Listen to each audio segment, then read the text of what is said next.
ലോകവേദിയിൽ ഇന്ന് ഇന്ത്യൻ അരി വലിയ ചർച്ചാ വിഷയമായി മാറിയിരിക്കുകയാണ്. വിഷയം നിസ്സാരമെന്ന് തോന്നാമെങ്കിലും ഈ അരിയുടെ രാഷ്ട്രീയം വലിയ പ്രാധാന്യത്തോടെയാണ് ഇന്ത്യ നോക്കിക്കാണുന്നത്.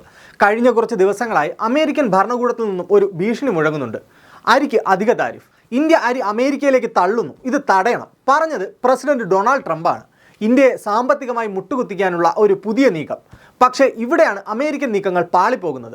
ലോകത്തിലെ ഏറ്റവും മികച്ച സാമ്പത്തിക വിദഗ്ധർ ഒന്നടങ്കം പറയുന്നത് ഈ നടപടി ഇന്ത്യക്ക് തിരിച്ചടിയാകില്ല, മറിച്ച് അമേരിക്കൻ ഉപഭോക്താക്കളുടെ തലയ്ക്കുള്ള പ്രഹരമായി മാറുമെന്നാണ്. എന്താണ് കാരണം? നമുക്ക് നോക്കാം. ഇന്ത്യയിൽ നിന്നും അമേരിക്കയിലേക്ക് കയറ്റുമതി ചെയ്യുന്ന ഇന്ത്യൻ അരി പ്രധാനമായും പ്രീമിയം ബസ്മതിയാണ്. അതിന് അമേരിക്കൻ വിപണിയിൽ ആവശ്യക്കാർ ഏറെയാണ്. താരിഫ് കൂടുമ്പോൾ എന്ത് സംഭവിക്കും? ഈ വിലക്കയറ്റം ഇന്ത്യൻ കർഷകരെയോ കയറ്റുമതിക്കാരെയോ ബാധിക്കില്ല. കൂടിയ വിലയ്ക്ക് അമേരിക്കക്കാർക്ക് അത് വാങ്ങേണ്ടി വരും. അതിൻ്റെ മുഴുവൻ ഭാരവും അമേരിക്കൻ പൗരന്മാരുടെ തലയിലാകും വന്നു നിൽക്കുക. നിലവിലുള്ള 50% താരിഫ് പോലും റീറ്റെയിൽ വില വർധനവിലൂടെ അമേരിക്കക്കാരാണ് വഹിക്കുന്നത്. ഇന്ത്യയെ പിടിച്ചുകെട്ടാൻ ട്രംപ് ശ്രമിക്കും തോറും ആ ചരട് മുറുകുന്നത് അമേരിക്കൻ ജനതയുടെ കഴുത്തിലാണ്. താരിഫ് യുദ്ധം അമേരിക്കയ്ക്ക് തന്നെ തിരിച്ചടിയാകുന്നതിൻ്റെ ഏറ്റവും മികച്ച ഉദാഹരണമാണിത്.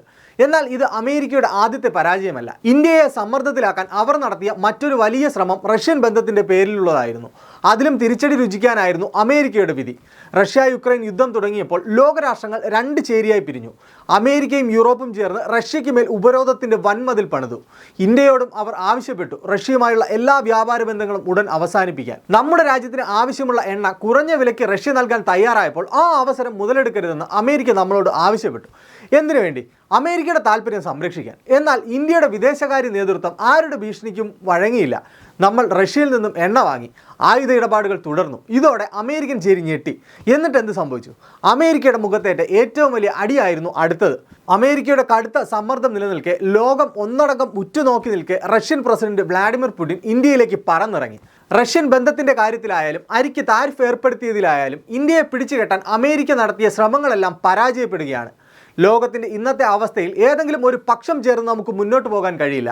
നമ്മൾ എപ്പോഴും നമ്മുടെ രാജ്യത്തിൻ്റെ ആവശ്യങ്ങളെയും താല്പര്യങ്ങളെയും സംരക്ഷിക്കാൻ ബാധ്യസ്ഥരാണ്. ഇന്ന് ഇന്ത്യ ആർക്കും പിടിച്ചുകെട്ടാൻ കഴിയാത്ത ഒരു ശക്തിയായി ലോകത്തിന് മുന്നിൽ തല ഉയർത്തി നിൽക്കുന്നു. നമ്മുടെ ഉൽപ്പന്നങ്ങൾക്ക് അവർ താരിഫ് ഏർപ്പെടുത്താൻ ശ്രമിച്ചപ്പോൾ അവർക്ക് തന്നെ അത് തിരിച്ചടിയായി. റഷ്യയുമായുള്ള എണ്ണയാകട്ടെ ബസ്മതി അരിയുടെ താരിഫാകട്ടെ, ഒരു കാര്യം ഉറപ്പാണ്: സമ്മർദ്ദങ്ങൾക്കും ലോകശക്തികളുടെ സ്വാധീനങ്ങൾക്കും നമ്മുടെ ദേശീയ താല്പര്യങ്ങൾക്ക് മുകളിൽ ഇടപെടൽ നടത്താൻ നമ്മൾ അനുവദിക്കില്ല.